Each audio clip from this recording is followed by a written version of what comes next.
50 pamilyang nawalan ng tirahan sa sunog sa Las Piñas. Halos 5 oras nilamon ng apoy ang kanilang mga bahay bago ito napula.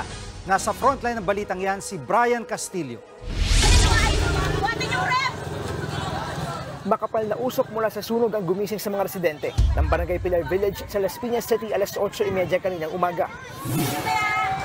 Agad namang napasugod ang mga bumbero. Binutas nila ang pader na yan para mapasok ang residential area kung saan nagmumula ang apoy. Tubig na! Pero pahirapan ng pagresponde dahil sa mga pumuputok na kable ng kuryente.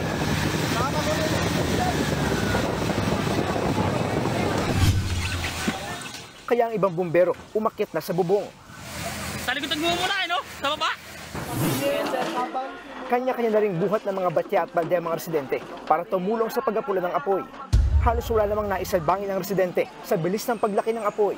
Si Nanay Brenda, laptop ng anak at Biblia lang ang nadala. Wala po kaming tsinelas. Kung ano lang dala namin sa katawan, yun lang. Nakita na lang po namin, umaapoy na po yung sa dulong bahay po eh. Dito kami banda sa may bungad. Ang dami kong apo, kaya ibinaba ko na sila sa 3rd floor para lumikas na po kami. Alauna na ng hapon ang tuluyang naapula ang sunog.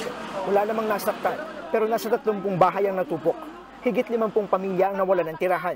Aabot sa 700,000 piso ang halaga ng pinsala. Inaalam pa ang mitsa ng apoy, pero posibleng dahil daw ito sa problema sa electrical wiring. Pansamantalang tumutuloy sa covered court ng barangay ang karamihan sa mga nasunugan. Bibigyan daw sila ng modular tents at ayuda ng lokal na pamahalaan. Nagbabalita mula sa frontline. Brian Castillo, News 5. Mga kapatid, Jiggy Manikad po, iba na ang may alam at may pakialam sa panahon ngayon. Para sa konkreto, kumpleto at komprehensibong balitaan sa Frontline, mag-follow at mag-subscribe sa social media pages ng News 5.